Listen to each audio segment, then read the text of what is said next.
Welcome back to another episode of the Braun Performance and Rehab Podcast. Joining me today is Erik Hernandez, Nick Greyno, and Matt Nein. The four of us are going to be discussing strength and conditioning considerations for lacrosse athletes. Erik, Nick, and Matt all have extensive experience working with lacrosse athletes, and I really appreciate the knowledge they share around the frameworks that they've built to best support their athletes. I've learned a ton from the three of these individuals throughout this conversation today and throughout a number of past conversations as well. I really appreciate their time and I really appreciate having them on the podcast today. I know you're going to love it. This episode and every episode in season 5 is sponsored by Isophit. Isophit is my go-to for all things isometric strength training and can help you and your athletes win more and hurt less. For more on Isophit, you can check the description below. Enjoy. Erik, Matt, Nick, welcome to the podcast. I'm super excited to have the three of you on today. Thank you so much for being here. For people who maybe haven't heard about this amazing sport of lacrosse, or maybe they aren't familiar with the three of you, would you mind filling them in a little bit about who you are, all the great things that you're doing, and where you're at? So my name is Erik Hernandez. Strength and conditioning coach at University of North Carolina at Chapel Hill.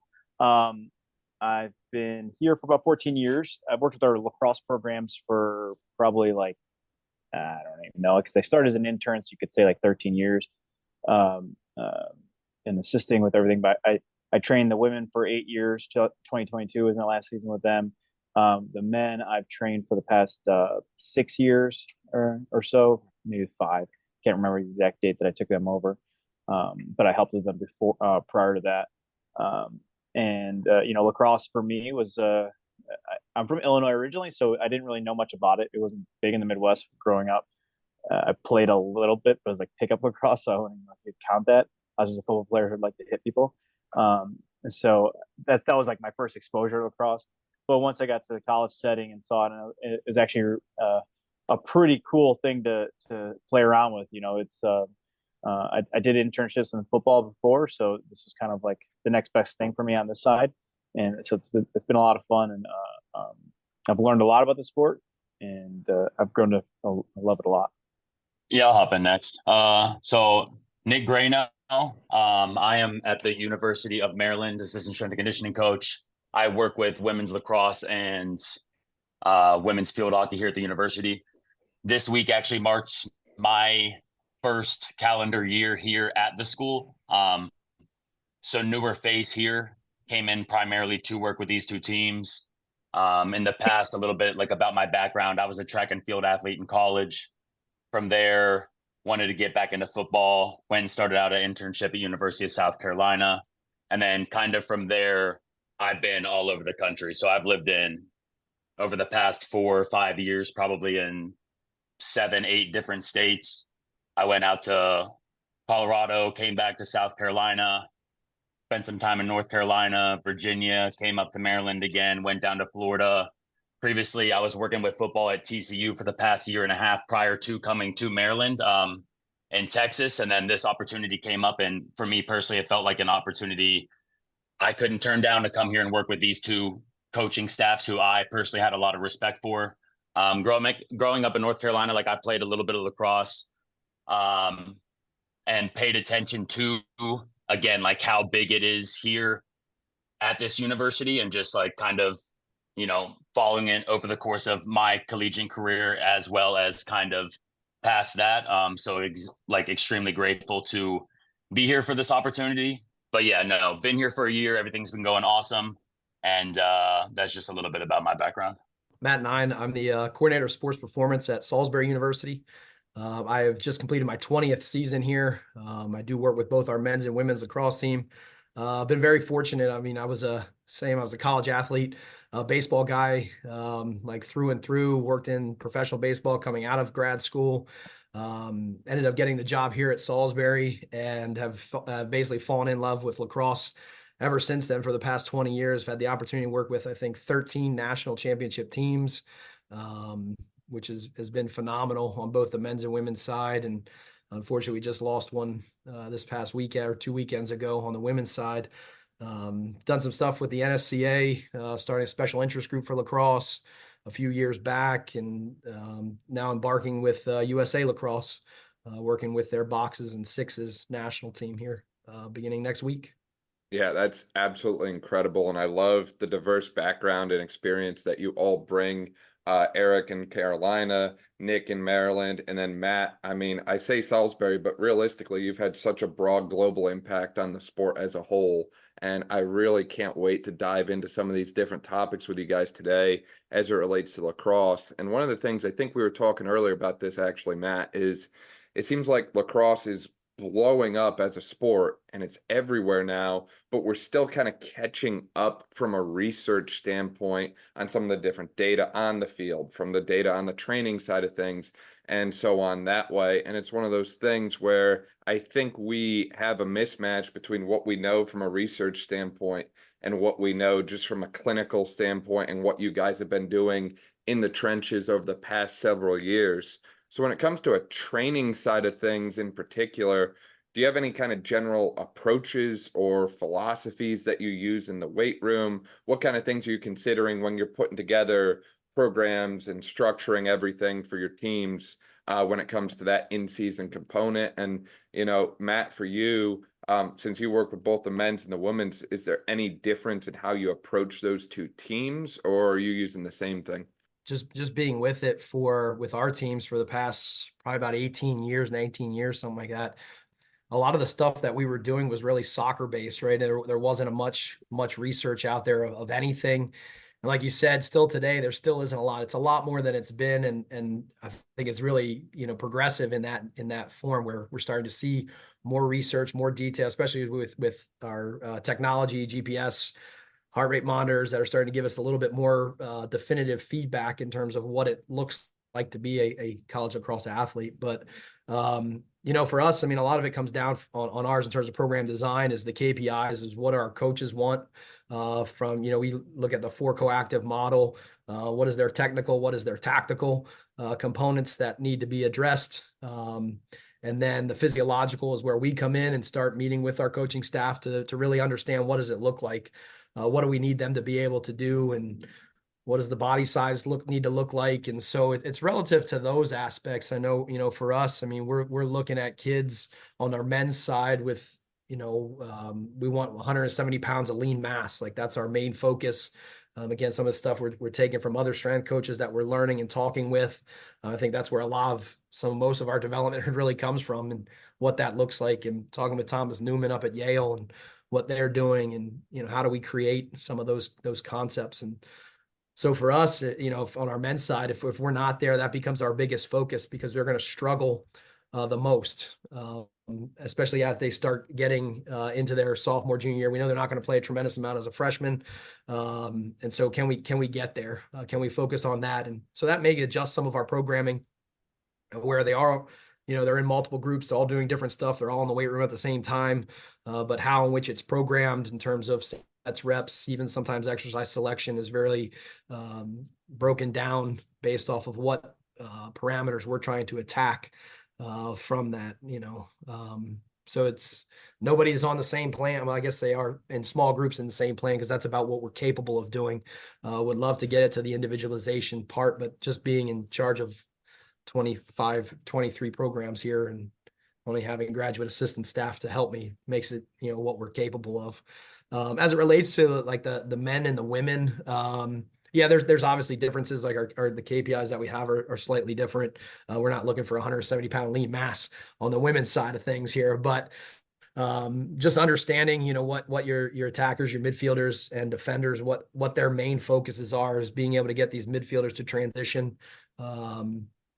So, from an endurance standpoint is a little bit different than what we're seeing on our attackers in terms of acceleration and that. So ends up programming wise, there's a lot of similarities, but there's also some differences. And, again, that's also working with the athlete, right? Some of the things that we may have here is, getting them to buy into the concepts of effort and work and competition and those types of things. So sometimes I always like to say is where you may look at our program, it may not be the most optimal for the sport in the, when we take the broad scope of it, but in the moment we may be working on our young athletes developing the competitive fire and effort to want to be great at what they're doing. And our programming may not be the best at that moment for the game of lacrosse, but to meet that parameter, which is going to impact us 2, 3, 4 years down the road, I'm going to do that now as freshmen to impact that later. Yeah, I can piggyback off Matt. And, as far as process goes, I like how you said, like, I may not be most optimal, but I think we all have to realize that, like, there's no such thing as optimal. And when we're working in the environments that we are, and it's optimal for our situation. So, knowing that, like, it's going to look really different for everyone. If you have 23 sports, I mean, optimal is completely different. And for even roster size, right? This last year we had 64, and we lifted as one group. So optimal for 64 guys at a time after practice is a lot different than any other model. But I always start with kind of like the process, just of planning out days I get them 8 hours versus 20 hours. And once you start to realize, like, these actual zones you have of, like, maybe 3 days a week of training or 4 days or 2 days, optimal is very relative. Like for us, we come back, we have about 2 weeks of just weight room work, so for me, it's just like, it's kind of, I know they work hard when they go home, but it's just never the same when you have your coaches with you, your teammates with you. So I'm like going back, like making sure technical standards are there. KPI for would be like a technical component. Like, are we getting our full range of motion on? You fill in the exercise of the lift. Are our sprint mechanics up to where they need to be? My experience is that most kids will work hard over the summer, for the most part, but they may not work as detail oriented as they would with a coach on them the entire time, and other coaches watching and things like that. So for me, the big thing is just getting our technical components back up to speed. If I had them all summer, it would be completely different what I would do in the fall, but that's not a reality of any of us. I don't think.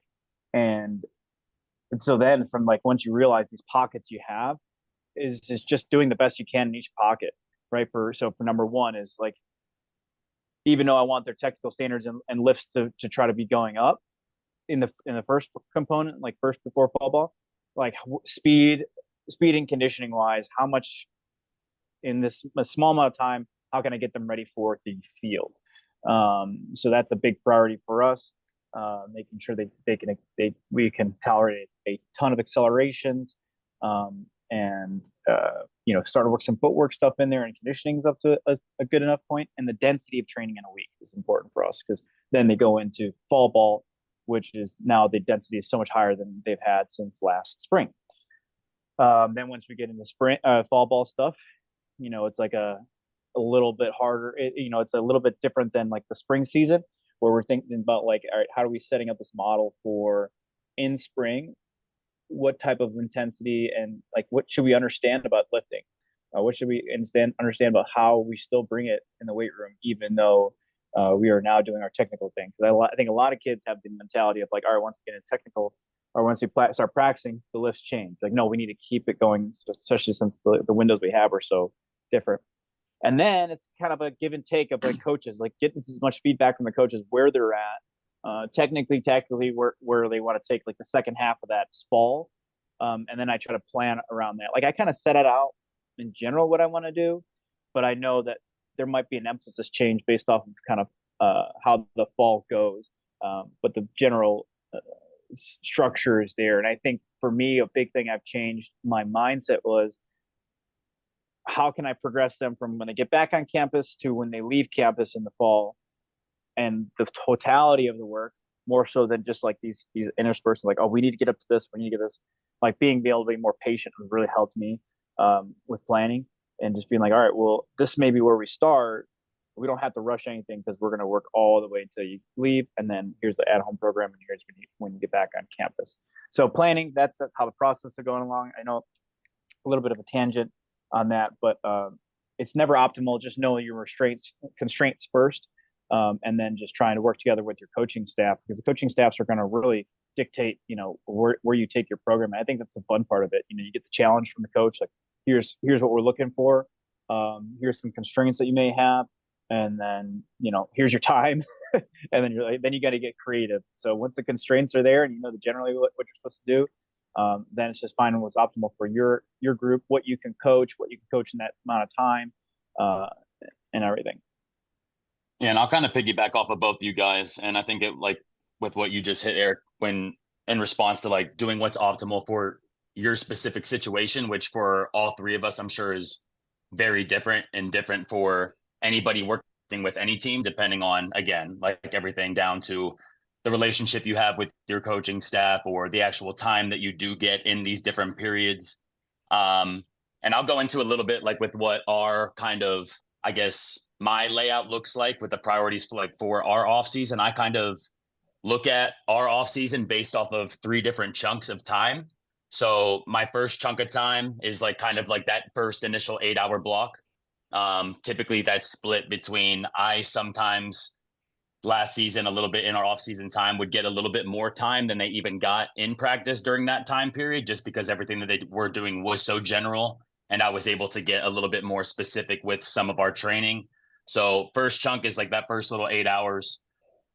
Second chunk would be actual fall ball, which is getting into that 20-hour block. And then kind of our last chunk, once we finish with fall ball, we still get like 2 to 3 to close to 4 weeks with some of our girls before they do go home on their winter before coming into the next semester. So that's kind of how I think about it. And I have different emphasis for each of those 3 phases. So initially, again, like I'm trying to make sure that they're getting ready for fall ball and the demands and yardages and intensities of, different bands and zones of running and A cells and D cells. So how I approach kind of our first little phase with that first 8-hour block is I have a way bigger emphasis for our on-field acceleration and high speed and A cell, D cell work. I kind of prioritize that. And then I utilize the weight room kind of very supplementary early on. So we kind of go through I consider it more of like a patterning and positioning opportunity to go through, loading people isometrically in different positions to get them ready for, okay, when we do get into fall ball, this is kind of the programming and exercise selection and things like that we're going to be experiencing. So getting them loaded in those various planes of movement kind of early on in that period. Again, like the training during that time, weight room wise, like I utilize a lot of 1x20 type principles, and everything is very general. We're moving through all planes of movement, a lot of mixes of unilateral and bilateral. Again, like I'm hitting a lot of stuff on each day, but again, like I'm not putting too much of an emphasis on it, because again, like at least in my opinion, I get a big bang for my buck on our on-field work, whether that's early on in that period. Again, like a lot of our strength work is actually coming from that, because in like my early acceleration model and stuff, we're doing a ton of, resisted sled work, resisted band work and things like that. And I consider that or bucket those exercises kind of to touch on that strength emphasis and different, whether we're working on different shin angles and stuff like that kind of early on. And then, once we get kind of prepared for, okay, now we're transitioning into fall ball, then I consider that more of like kind of what I would consider like our, I guess, loading phase of the weight room. I'm pushing strength a little bit more. Now we're getting a little bit more specific. We're undulating intensities, and I personally do a lot of like APRE type work within that, as we're still, again, trying to, teach a lot of these girls how to strain in the weight room a little bit and get comfortable being a little bit more uncomfortable in certain exercises, and trying to push the intensity that way a little. Because at the same time, a lot of the athletes I personally deal with, some of them haven't even touched a weight or had a barbell on their back before. So again, like kind of taking a slow approach and thinking long-term development and not, doing too much too soon with them, I personally find important and valuable, just so, again, they're doing exactly what they need and they're given the stimulus that is going to put them in a successful position on the field. And they're already going to get so much stuff again in the fall. So I can kind of, play with that a little bit. And then once we get through that, our field work kind of dies down a little bit. The main stimulus on field is going to be like their practices and things like that. I'll still dose stuff on certain days and use some of the same principles and stuff. Whether it's incorporating a high speed warm up on a certain day to make sure that we're still like checking certain boxes within our KPIs based off of like our catapult data that we're getting for those training sessions. And then the last phase, I consider it more of like an assessment and performance phase. So again, we're kind of out of lacrosse at that point in time. Field work ramps up a little bit, but still volumes and stuff aren't too high. I'm trying to see where each athlete is individually before they do leave in the winter to make sure that they're each getting what each athlete needs from an individual perspective to make sure that, okay, if this group really, suffers at early acceleration, or I'm noticing stuff within our force plate data and things like that, and I can give them something that better suits them specifically for the winter, I'll kind of bucket athletes in different groups and lifts and stuff and get a little bit more individualized over that time before they come back kind of in that spring season. I love the long-term athletic development model, Nick, and I love all the philosophies and general principles that you all just outlined. I mean, I think one of the big things that jumps out to me is the importance of communication with your coaching staff.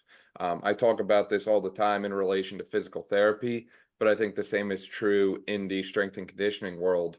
The days of the outlaw are over. It's not a one-man show. You can't do it all yourself. You actually have to work together as a team, collaborate, and establish where you're going and how you're going to get there. And the better that team unit functions together, the better the athletes do, in my opinion, in my experience. The other thing, Erik, I think you brought up the importance or the point that it's never optimal from a training standpoint. You're just finding what is most optimal in the moment.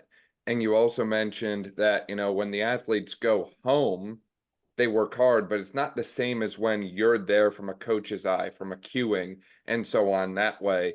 And I know that's something that I think Matt, Nick, and I have all discussed in the past, is when the athletes are not in your weight room under your supervision, what goes on, right? Because even in season, people are going off campus and they're crushing extra work because they feel like the, 3 different leg exercises that you gave them weren't enough to actually push the needle forward, when in reality, they just wrapped up with a 2-hour practice. They're sleeping 6 hours a night. Their nutrition's not in check. They're stressed out because you're a college kid.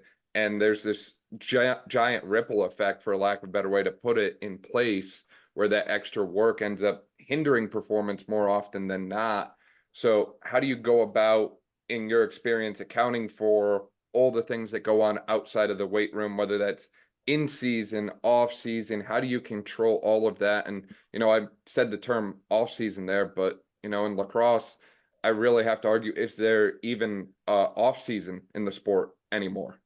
I mean, I'll hop in first on this one. This is, an issue that we deal with a lot. And a lot of it has to do with like our space, our facilities, like, is a part of it as well. Our square footage for our weight room is 2,300 square feet. So, part of it is how can we even just get them to come in, if they want to come in an extra, like at least come into our facility so we can advise and help out. And, again, unfortunately, they have that decision, right, to choose where they want to go. Our job, or my job that I look at, is how can I impact and influence and inspire them to make the right decisions of what we're doing, right? So education is our number one aspect. And, they're 18 to 22-year-olds and they think they know everything sometimes. And they end up, sometimes finding out the hard way. I remember talking to one of our guys just recently who just graduated, and he's like, yeah, I wish I would have listened to you a little bit earlier. He's like, it makes a lot of sense now where he's at, just the aches and pains and, things that they were doing. And it's really hard because you love that competitive, mindset, right? Where they want to win, they want to be great, and think that they need to do everything in the world, right, to be great at what they're doing. And so, where our education to where them comes about, talking about recovery and what recovery looks like when you talk about, nutrition, you talk about sleep. And so some of the things that we start measuring, right? Well, if it's important, measure it, right? So even simple things as how many meals a day are we eating? Sometimes like that's a struggle, right? We don't have the nutritional budgets or opportunities for them to gain things or get snacks when they come to us. Like we just don't have it. And so, how can we focus on that and just bring it to the light, bring it to attention? We measure it.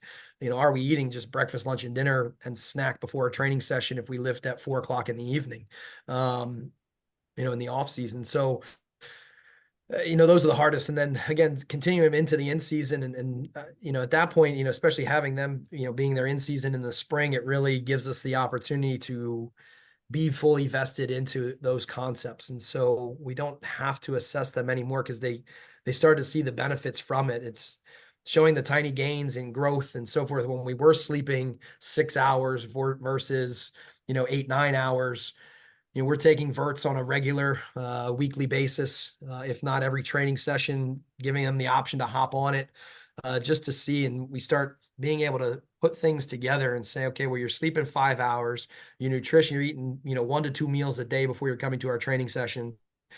And your power output's dropped like 3 inches right now. Again, it's just what's going on. I've got a big test coming up. So our time management's not very good. So again, how can we, start to help them as a person with some of these decisions that are going to happen, 5, 10 years down the road in the real world work life now at this point. So again, which, that's all part of it, right? For us in terms of our vision, again, being able to understand and learn what their body needs to be great. So we have to dive at it from an educational standpoint on our end, number one. Yeah. One thing that because there's no off season and you can't guarantee when they're not around you what they're going to do. But I think like setting like standards of some minimal thresholds like in season is really important for something for me that I thought, or even like especially in season. I think the off season they still understand it. They're still willing to kind of burn it at go hard and I think we have a good culture of like the off season, the fall ball, like still pushing pretty decently well.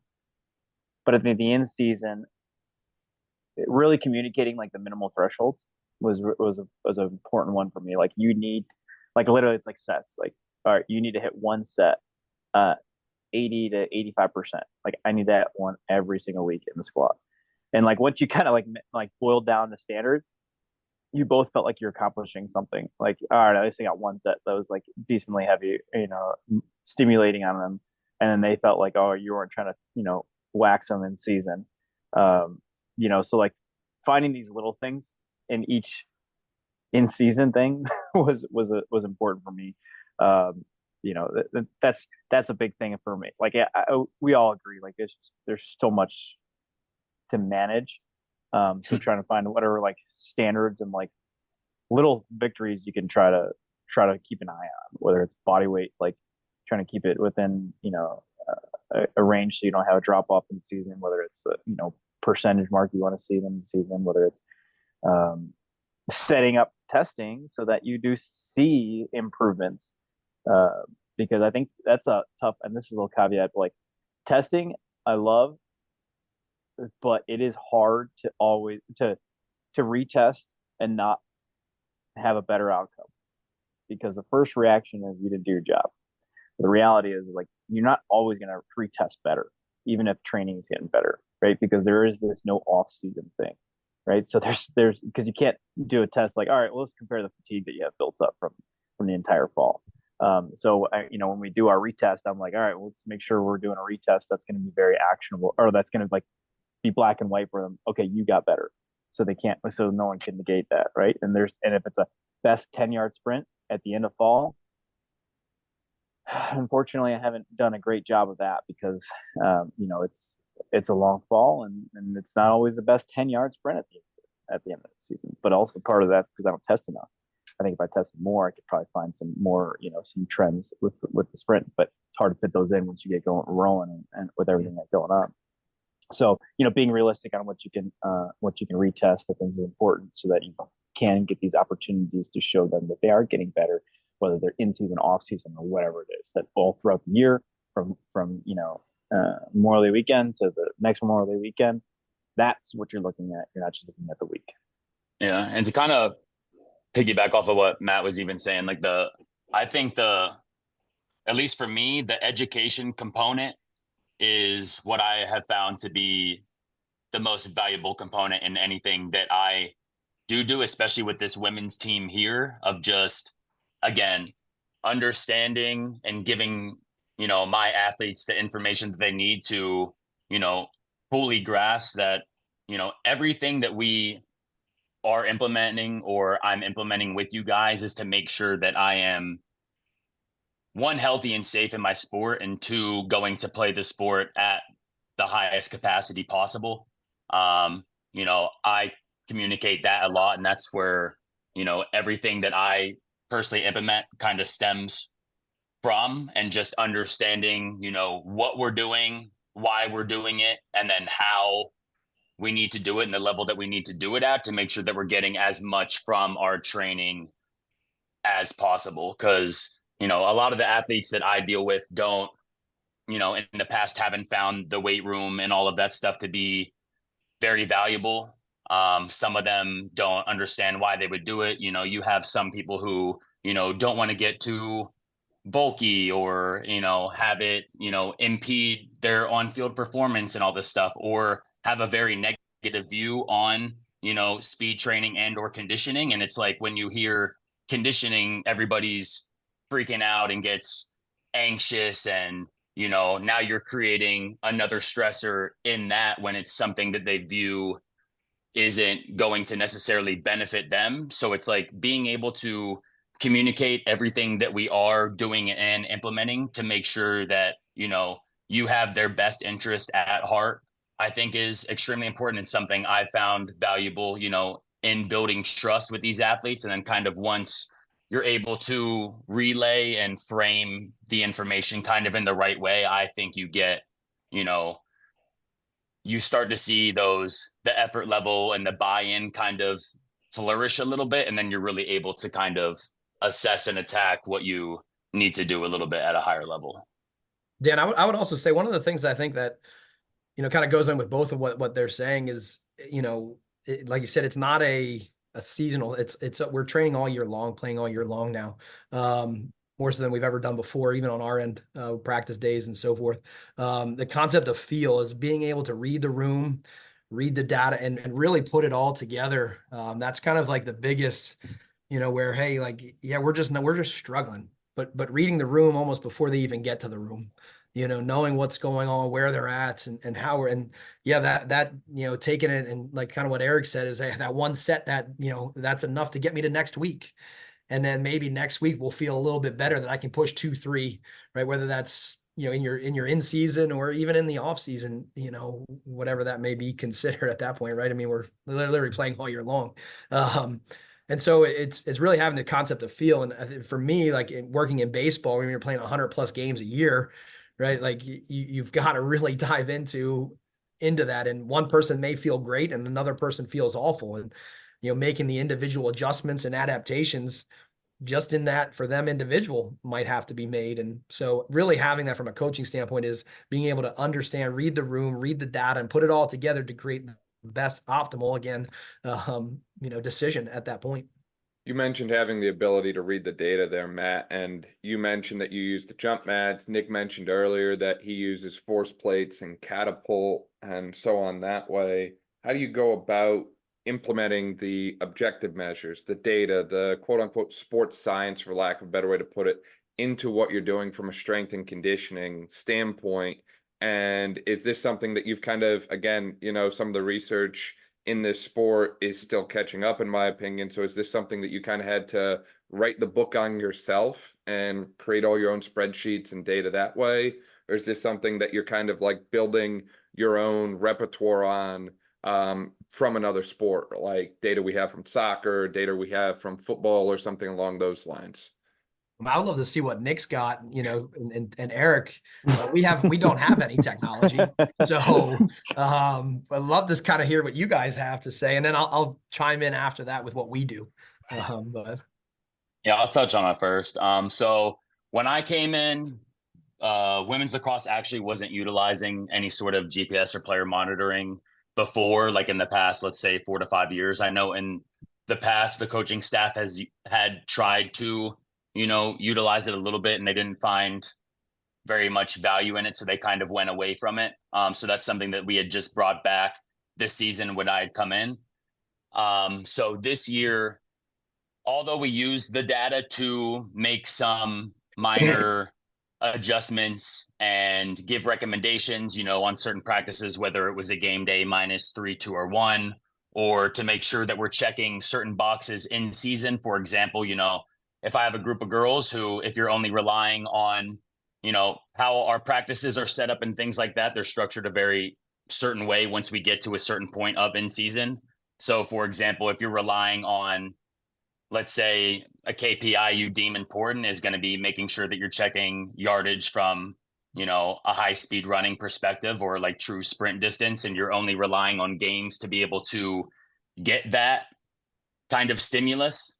Something that we do like here specifically is depending on how many days we are out for a game or how many games we do have in a week. I'll bucket our athletes in different warm-up groups. So if certain athletes are getting those thresholds and numbers and things like that, they'll be in one kind of warm-up group. Another one might go through a high-speed warm-up and reach some of those intensities just to make sure that we're not experiencing any sort of drop-off. And again, like they're still getting that stimulus. So if they do then have to get it in game later on in the season, it's not like they haven't gotten it in 5 weeks, because in my opinion, at least, that puts them in a bad position. So that's kind of, again, like this year, it was more of like a data collection, seeing how we operate defensively, offensively, seeing how, based off of our higher minute averages for our players, whether it's defense, midfield, and attack, bucketing those athletes and just getting a better understanding for how we play, what distances and stuff and A cells and D cells each position might be getting, just so, again, the coaching staff has a better understanding of what is actually happening on field, and then how I can better, maneuver and put them in a better situation in our off season, in our in-season training, and kind of doing that. For example, even the technology and kind of, in my opinion, where we're at within the industry. And again, like you're gaining all this data and stuff like that. It's like, yeah, we have force plates here, but I have, we'll typically do an onboarding at the beginning of off season with them and get numbers on everybody. I'll typically do that again at the end of the off season. And same thing kind of when they come back early in the semester in the spring. In season, we do, whether it's every week or every other week, I personally go straight jump mat, just because, again, like girls are comfortable with it. Girls are familiar with it. I don't even have to be over there because they're all, over there the entire time. They actually record all their numbers themselves and kind of take themselves through it. And then I now, again, because time's always your limiting factor. If I have 30 minutes after practice to get a lift done and I got to get 30 girls through a force plate that, God forbid the Wi-Fi goes out or something happens, and now all of a sudden, like, we're standing there for 10 minutes and I've gotten a quarter of my athletes through something I'm trying to get done.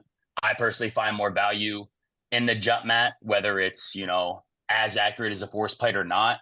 The way we set that up is very consistent and they're comfortable with it. And I can still get, numbers over the course of an entire semester of that very easy. And that's something that's built out in our lifts, so it's not taking up any extra time.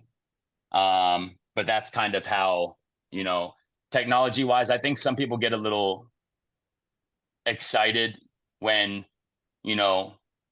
doing too much with it or trying to implement too much. And it's like, you can only do so much when the information that you are getting. And I think, again, strategically setting up everything to make sure that you are getting what you do need to get out of the training without trying to get too fancy and too cute with weight room setups and, all the different technologies and stuff that you can use. And it's, again, understanding, also meeting the athlete where they're at. Cause I have, again, a lot of athletes who, a lot of this stuff is so new and so general. And it's like, we can get a lot accomplished from doing simple at a very high level, in my opinion, with, more of like our development, younger girls and stuff kind of on the team. So it's just kind of understanding where each athlete is in that scenario and kind of making sure that we're strategically putting everything in place to make sure that we're not, again, like not trying to do too much or be overkill with all of the different modalities and stuff that we could, I guess, utilize. I guess since the inception of us using it, we were one of the first schools actually to start using Catapult a long time ago. But it started with our soccer team, and I think that's where a lot of the planning and stuff comes from. But I would just reach out to my friends in soccer and football and kind of figure out what they were doing. But then we actually switched over. One of our assistants who had done a lot of work with soccer, with Catapult, actually left and went to work for VX Sport in New Zealand. And his name's Steve Gisman. Steve's awesome. I think that's how we got connected with this group. But he has helped me out a ton with it because it's not my primary, honestly. Like, just like I think we're all good probably with rehab, right? But we know what we signed up for. We signed up to be strength and conditioning coaches. So I kind of kept it as like I was only going to get as deep into it as I could effectively communicate and really utilize on a regular basis. In communication was a big thing, right? I'm not a lacrosse player, not a lacrosse coach. I still don't claim to be a lacrosse coach. I'd rather just stick to the physical side of things. But it can help me quantify and like have a real conversation with coaches who understand their sport. I mean, I've been really lucky to work with really, really, really amazing coaches who know the sport so well. And I didn't always have the grounds to like communicate with them on like what was happening at practice, and I didn't want to, and I don't like to have a conversation with a coach and not be 100% comfortable with what I'm saying. So I don't want to say, oh, that was too hard, because I can't tell them why it's too hard. Oh, that was too easy. So I would just say nothing. Once I started working on the data, like you go through this, like every GPS company tells you, well, you got to take a year of collecting data before you can really make it. Which is tough when you're spending money on something. But then after we did build some stuff up, it gave me some good opportunities to do some very general stuff. One thing that we found was like face-off guys, how much high-speed distance they had, and then how much their practice wouldn't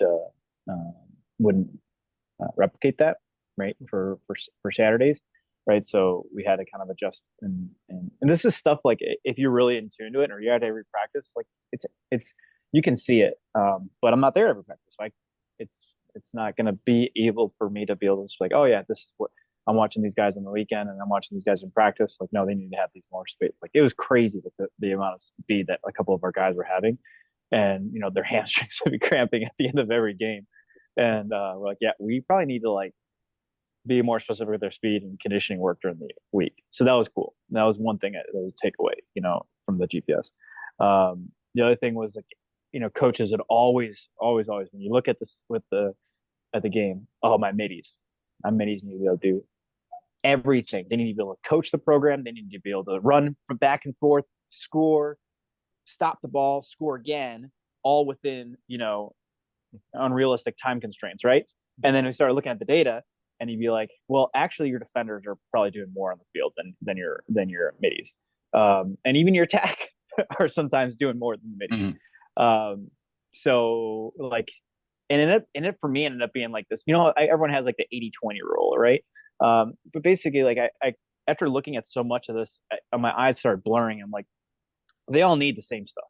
They all need to get better accelerating. They all need to get general conditioning, and then the practice is going to differentiate the positional stuff if they're practicing hard, and when we do.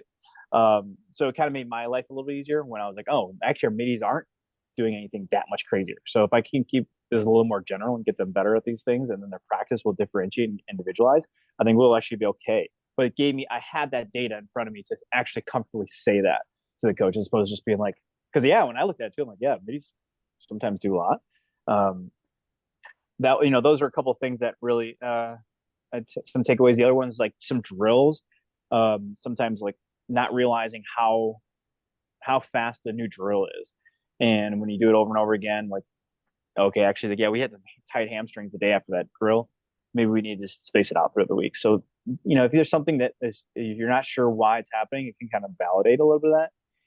And Matt, this is something maybe for you. Like, I don't think you need to have a GPS on every single person. And Nick, I'd be curious what you think too. I mean, is it nice to have? Mm-hmm. Sure. But if you don't have $30,000, then, and you can get it off of 5 people, like you could probably get close enough, in my opinion. Like I said, there's just so much similarities that if you're just trying to, the optimal situation for you is just to be able to quantify something, well, you can get it with less. Sure, the best would be having every person having sports sciences look it over, but we're not discussing that right now. And the other thing that the shape of the week, that was important for us, and that's you mentioned plus minus one, the days away from the game. That was huge. Mm-hmm. It was important to show it simply to coaches too. I am closer to a coach than I am to a scientist.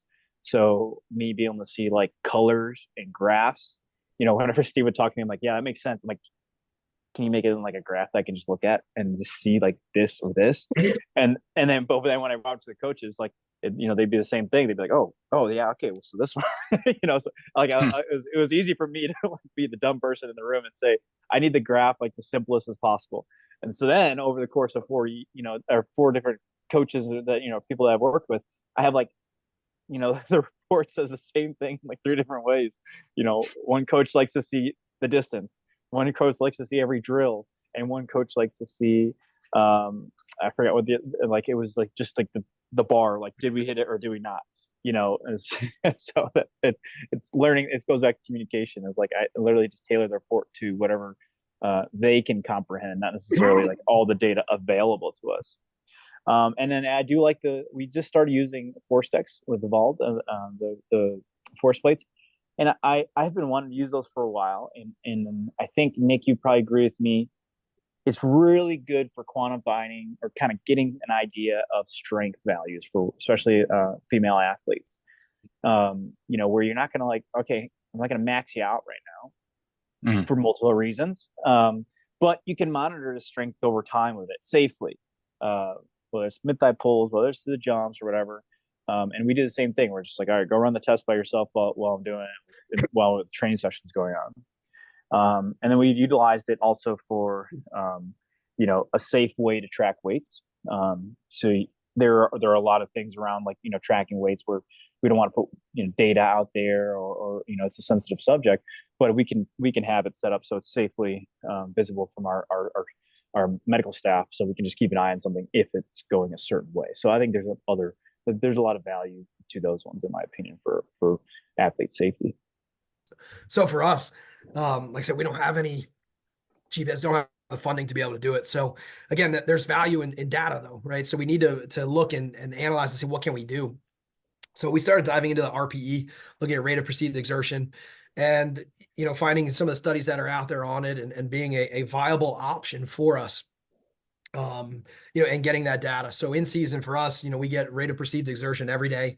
And again, we're old school with it. What we have to do is they get a message through GroupMe every day from me.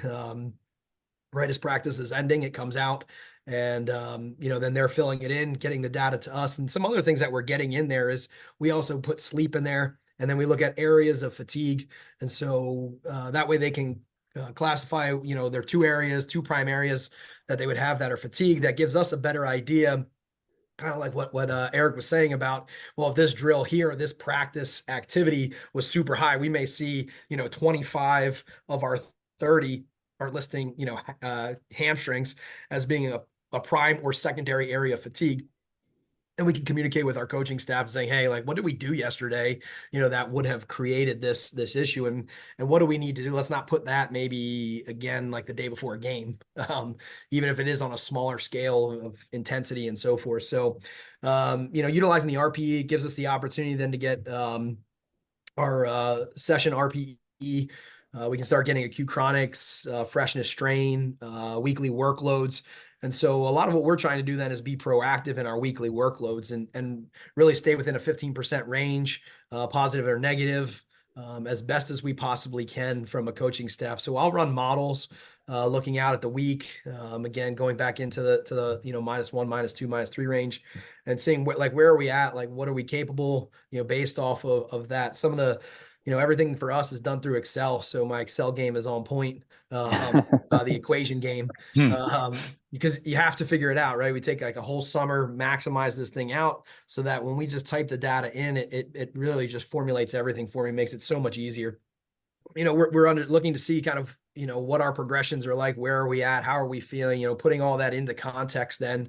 But so having to have that data, the things that we miss though, looking at, sprint yardage, sprint distances, things like that. And then, especially early on in the season and taking from, haven't really been with us for a month and a half now at this point is through December. And then the workload that's being put on them right ahead of time. So things that we do as part of, some of the catastrophic injury and death report that we follow is they have to turn their first 10 practices have to come into me. And so we require them to RPE them as well. And so we take their RPE and start matching, right? What is our RPEs? And then we're looking at when they RPE individual activity, right? So if this drill is it's going to last like 7 minutes, we'll RPE that, right? And then we'll start getting that total RPE, and then does it systematically progress? And so again, it's a lot of time on my end, but again, is that we don't have a way to then track that and see, are we getting this yardage? Are we getting this distance? We're systematically progressing our RPE work, right, over the course of the first, 10 days. And then we, start to level back out, because again, usually that's the most intense. The body is because they haven't really been with us. And so they're not really fully ready to rock and roll. And all of a sudden coach is jacked up to really get out there and their intensity is high. And so we want to make sure that it's not, jumping too far, because then in the next 2-3 weeks, we're going to have major problems. And so really communicating between them and, giving them the RPE and then seeing how we're responding, how our athletes are responding. And, both of our head coaches here are pretty responsive to it. And, if we go in and say, hey, like it seems here, if we do this over the next 2 or 3 based off of -3 from the week before, because we had maybe another game or didn't have a game somewhere in there, it's going to put us, at a workload that's, 22-23% higher than the previous week. So if we back down a little bit, that's going to put us in potentially put us in a better spot where we're not seeing these massive jumps, right? I mean, again, if we're in the weight room, we see a 20% workload increase, what's that going to do? We all know what's going to happen, right? You're going to have soreness, right? Fatigue, and then potential risk of injury is going to be following that. And so just trying to, again, educate them there. It's like, yeah, okay, well, if we stay within that 10% range, we're going to be pretty good. We're not going to undertrain them if we're lower. We're not going to overtrain them if we're above, if we're upwards of that 10%. And so we're going to stay, in a pretty, but again, we want, high-low model, right? So we're fluctuating, right? So that way we can look at our strain and see if we do have, variations in training. And so it's a lot of day-to-day work on our end, on my end. And again, we spend the first, 30 minutes of the day reviewing last night's data, or yesterday evening's data from both teams. So it's about the first hour of the day is analyzing that, and then getting to the coaching staff if we need to. Sometimes we do, sometimes we don't. And just reanalyzing, what's going on for the week, updating there. And again, like I said, we also do vert, just like their performance metric testing when they're in with us, just analyzing their power output. Where the jump mat don't have the force plates. So again, it's a little bit of information to help us guide and see, if we're seeing, and, we do, they'll get vert and a wellness score. We do a simple score of a 1, 2, or 3.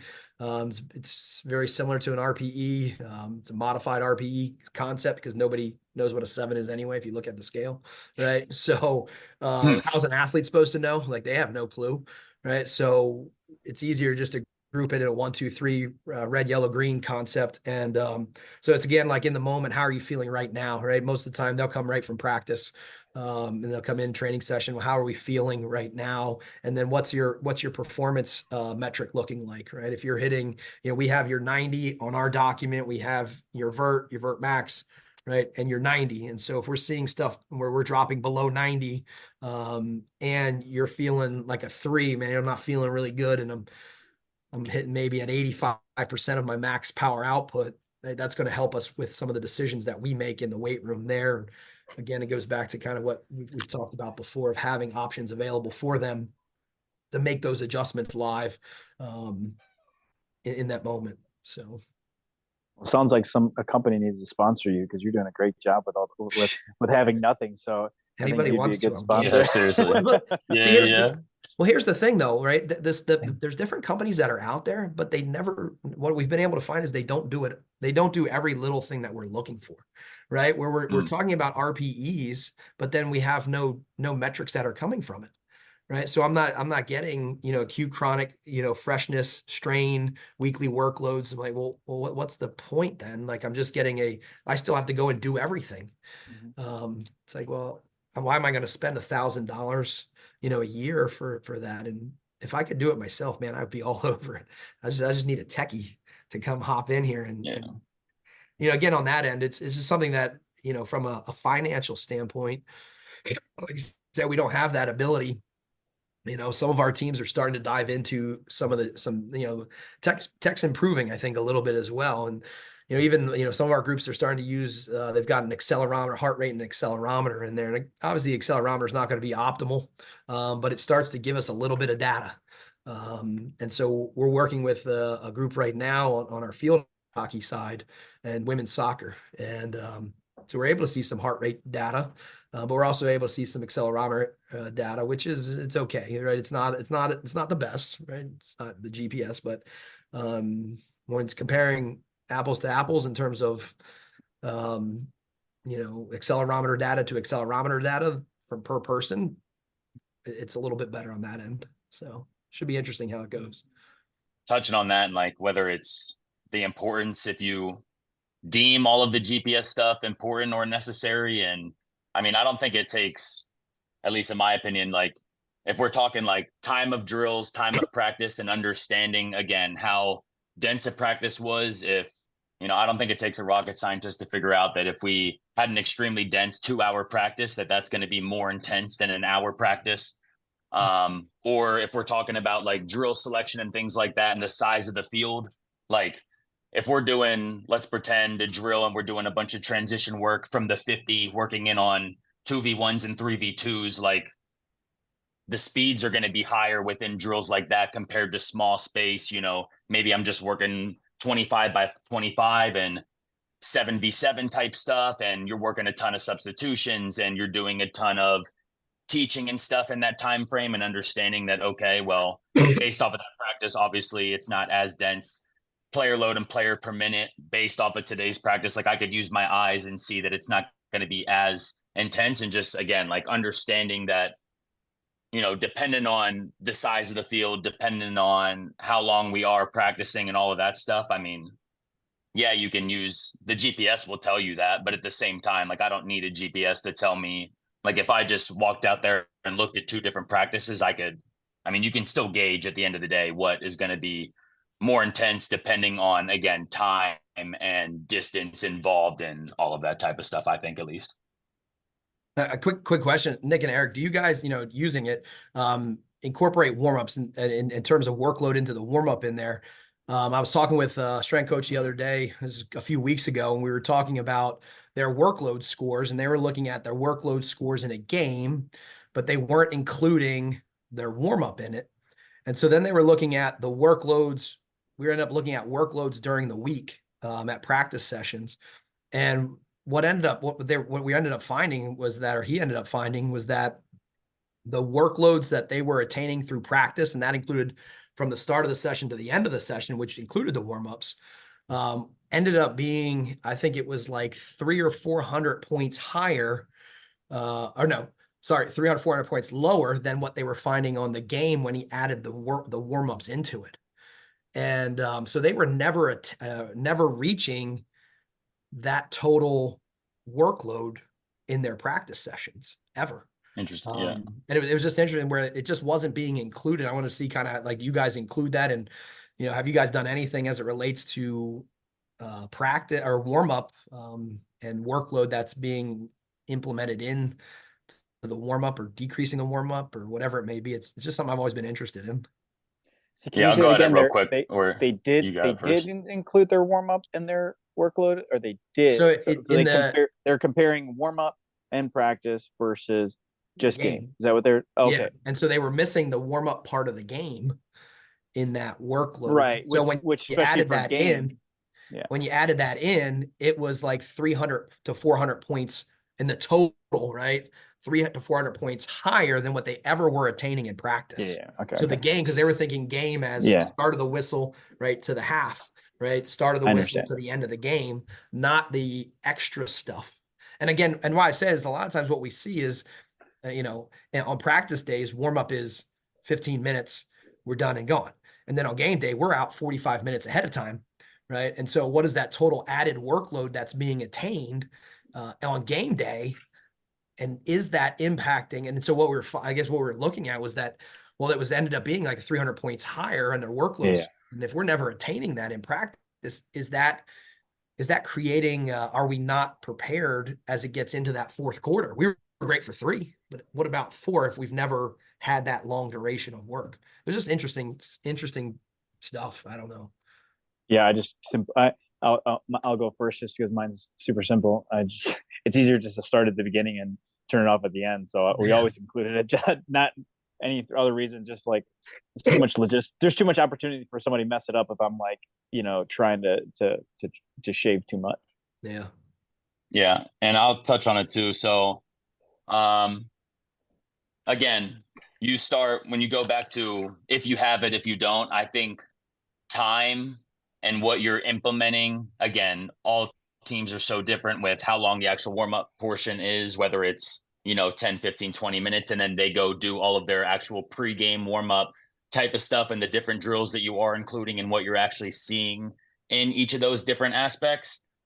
So that's something I started paying attention, or a lot of attention to, and just even seeing, also utilizing it as a learning experience as you go to all these different schools and seeing all these different teams warm up and their pregame routines and things like that and what you're actually getting. Halfway. So for example, I tag the warm up, I tag each quarter individually. Aside from that, I don't get like too crazy specific with each one. But I do know exactly what happens in our warm up. I have it broken into 2 parts. So I know what our general warm up does, which is like our game day warm up, and they break off kind of into what their game day prep would be. And I know exactly what that yardage is started to being. And I actually realized, I was even noticing discrepancies if there was a difference between if we were playing at home, our warm up was actually more intense than if we were playing away at some points of the season. And then again, going back to the time perspective, whether some teams are coming out at 30, some teams are coming at 45. I've seen some teams come out at 60 minutes and actually realizing what they are doing in that. I started seeing some pretty high loads early on in our season, kind of within our warm up. Halfway through the season, I ended up changing it a little bit to, save a little bit of yardage and kind of take down that player load a little bit because, in certain scenarios, I personally felt like we might have been doing a little bit too much leading into a game. So I think it's beneficial. Again, it lets you see the grand scheme of things and, the warm up of what you do in practice. And then you do a different one kind of on game day and kind of what they're used to and what they're not. And just kind of playing around what is optimal, who actually knows. I don't. So if you guys do, then and want to share your secrets, let me know. But again, I was personally surprised of how dense some of our stuff actually was during some points of the year within that sort of stuff. It is interesting to kind of look at and assess a little bit. I feel like the 4 of us could probably talk about this all day long and go on for hours and hours. And we really have just scratched the surface today. Is there any closing thoughts or closing remarks or anything that we might have missed that you really want to bring up in relation to lacrosse? I'll go ahead and hop in. Again, it's growing, and I think that's the good thing. You got coaches like Nick, like Erik, and there's a lot more out there that are really pushing to grow the game, and which is awesome. It's why we wanted to start the special interest group and really start to grow this. And like I said, being able to now as the national team has 4 full-time or 4 strength and conditioning coaches as part of it. It's great, so it's wide open. And so, anybody that's listening who's interested in helping to grow the game, the more that we can connect, get together, create, podcasts and then, further the research, that's awesome. So anybody who's interested, man, I say, let's go, let's get together and let's build this thing. Yeah, I'd say the culture is shifting too, from what you kind of some maybe got a bad rap for some of the connotations around some players, like where I think these guys are taking this stuff seriously. So like if you're a young lacrosse player and you just think all you're gonna do is lax and lax some more, like no, you got to train. You have to get your body ready, because the guys you're going up against, the gals you're going up against, are going to be bigger, stronger, and faster. And it has to start at a young age. It has to start, learning the fundamentals when you're in middle school and in high school, and learning the way to do things right. Because if you don't set the proper foundation training wise, well, by the time you get to college, it's going to be too late, honestly. These guys are every year coming in stronger, faster, taking care of their bodies. It is not just this weekend, be the best lacrosse player, have best stick skills, but then your body can just do whatever it wants. No, you need to take care of your body. Just like Coach is saying, and it's like, it's 24 hours of what are you doing? What's the education outside of it? It's not just lacrosse field, doing stick work and done. Strength training, conditioning, eating right, sleeping right. It's only going to get more and more so about that. So we are important, and we're going to continue to be more important. As kids learn the value of what this can do for a successful lacrosse career, and now that even as the professional leagues are getting more popular and there's more around them, like it's a long-term thing. So take care of your body, because lacrosse is a lot on the body, and you need to start early on with it. Yeah. And even with that, and again, like as people start coming in and getting exposed to this type of stuff at younger ages, and making sure that people are training at a high level, but also very smart as well, because like you kind of touched on earlier, I think both of you guys kind of touched on this, but it's like, even when we were sending home, like I was sending home athletes over winter, it's like I'm having conversations, and it's like, listen, I'm not even worried about you guys not doing the winter program, because I know like you guys care and invested and are doing all of these things. I'm more worried about the 5% of you who I know are going to go out and try and do too much, and then we come back kind of in a weird spot now, because you went and thought you had to do all of this stuff and try and be a hero in your training over winter, and then now you come back for spring and put yourself kind of in jeopardy and things like that. And kind of what just Erik even touched on with like the fundamentals. I think understanding the fundamentals and like the demands of the game at the end of the day is something that I've started to realize are just as important of any other aspect of it. So like, for example, with our culture and stuff here, and kind of what our coach or our coaching staff kind of wants, our coaching staff wants us to be extremely fast and extremely fit. So it's like, yeah, if we come in, let's say in early off season, and I have 10 girls running 17 miles per hour. I have, 3 girls running at 18 plus, and I don't have anybody at, let's say 19 plus miles per hour. And we go through this off season training, and, we have 20 plus girls above 17. We have 8 plus girls above 18, and we have a couple running at 19 plus miles per hour. It's like, yeah, that's great. But at the end of the day too, now what does that do to your game, when a lot of the time the game isn't played at those speeds, and understanding game speed and what that does? Because it's all good, like the more faster and, resilient to injury and all that stuff. But at the end of the day, now, if you can't control that speed properly from a change of direction and an agility standpoint, it's like, okay, well, now what did, getting that much faster do? Is it like hurting my game because I don't even understand the coordination and understanding how to control my center of mass now at those speeds? So I think it's really being able to,